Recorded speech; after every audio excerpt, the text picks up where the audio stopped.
socialist democrats. Yeah. How does that compare? How do your ideals compare to communism? Oh, very different, very different.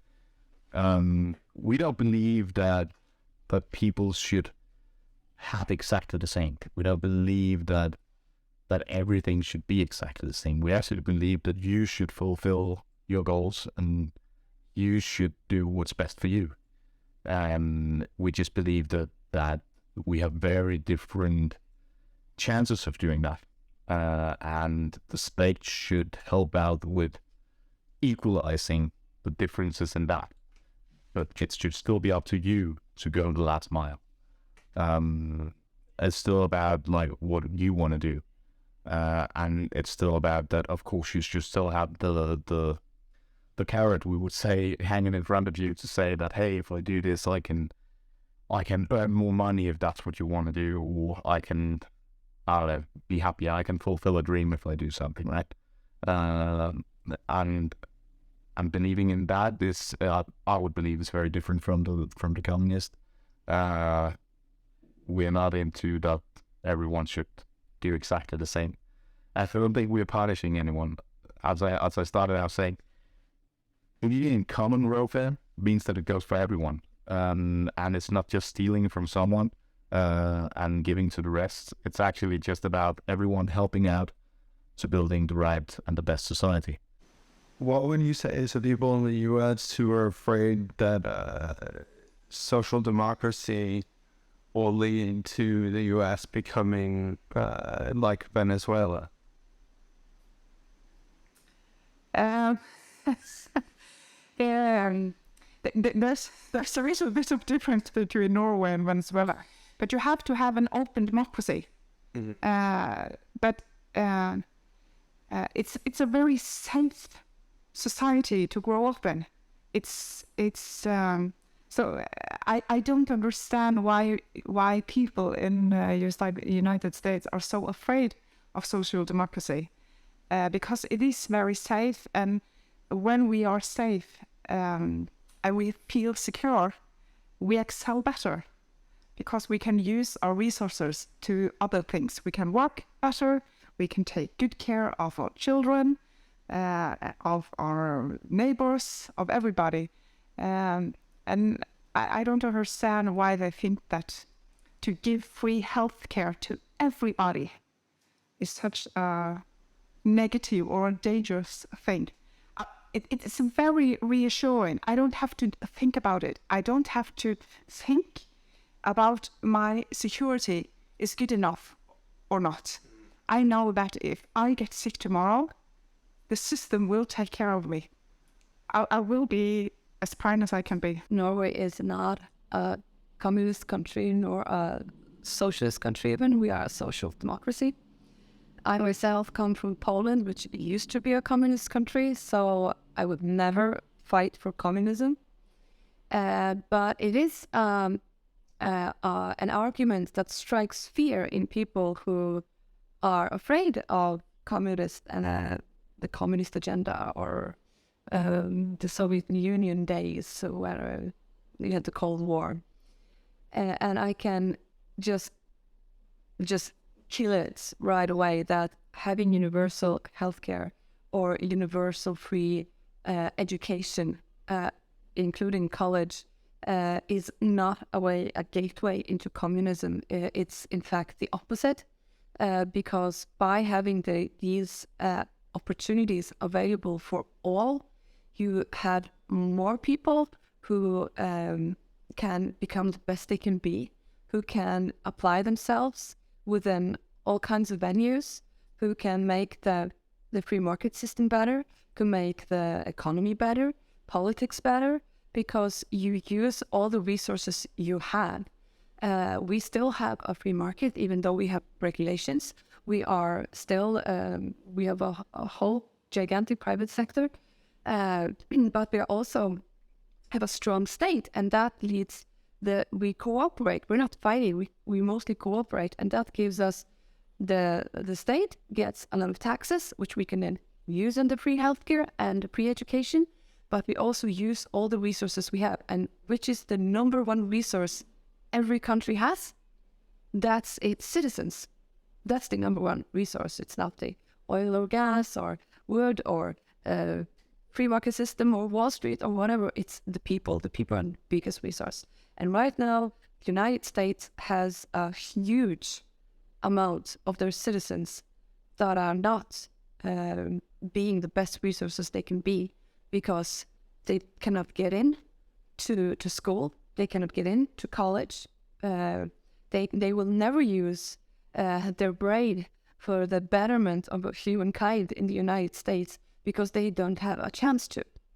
And when it comes to universal healthcare, again, your financial situation can save or break you if you get sick.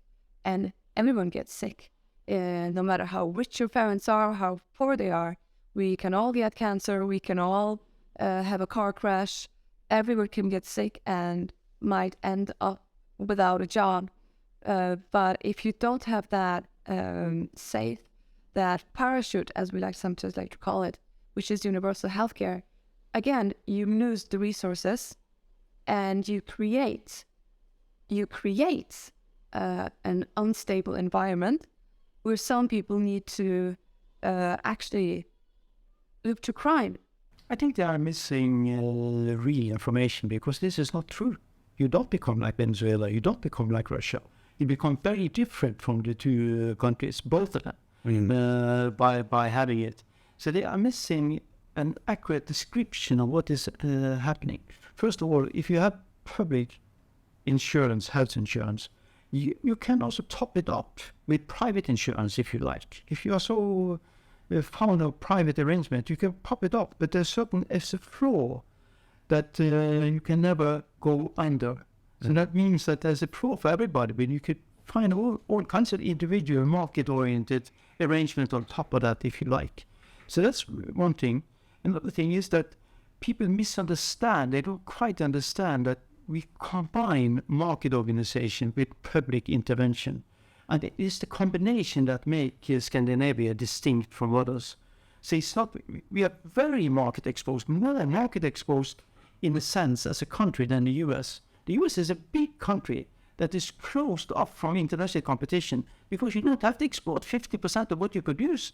But we have to do that. We are very exposed to international competition.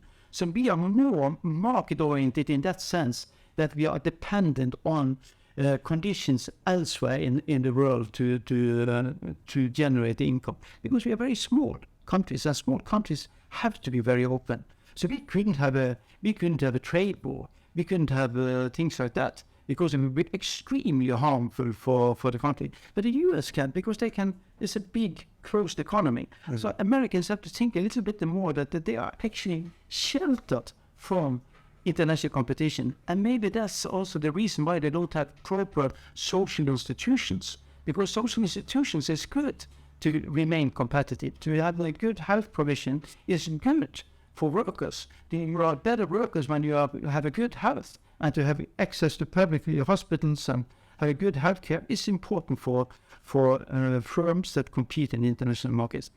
Well, it won't become communist. I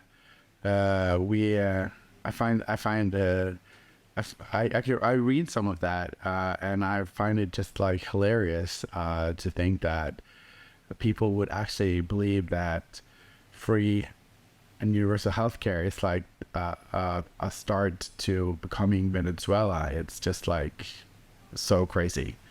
Like all of Western Europe, all of Eastern Europe now becoming more democratic, or has become democratic after the Cold War. They all have universal healthcare in one way or another. And it's actually one of the best ways to ensure social cohesion in society is to make sure that health is covered. It makes people with ranging from mental health problems so that you can get them taken care of and get them well again, to people that get injured, that you can get them back into the workforce, get them back into taking care of their own families. I mean, that's not communist, that's just common sense to me. I have a lot of American friends, and I have a lot of Americans visit us here in Norway. And I don't think any one of them ever contrived the idea that we're a sort of a communist country when they visited. So I find the notion that people believing that and sort of arguing that, they must be ill-informed, or they haven't been visiting, because they will see that it's not even close. And the UN, what called Freedom Index or whatever, puts, for instance, Norway and other Nordic countries with universal healthcare high on that list. So certainly no communism to see around here. It will not lead to communist state. But what we talk about free, nothing is free in this world. We just use the word free, but nothing is free. Even when you're free, the government have to pay for it. Even when you shit, the government have to go and pay somebody to come and clean it. Who's going to clean it for you?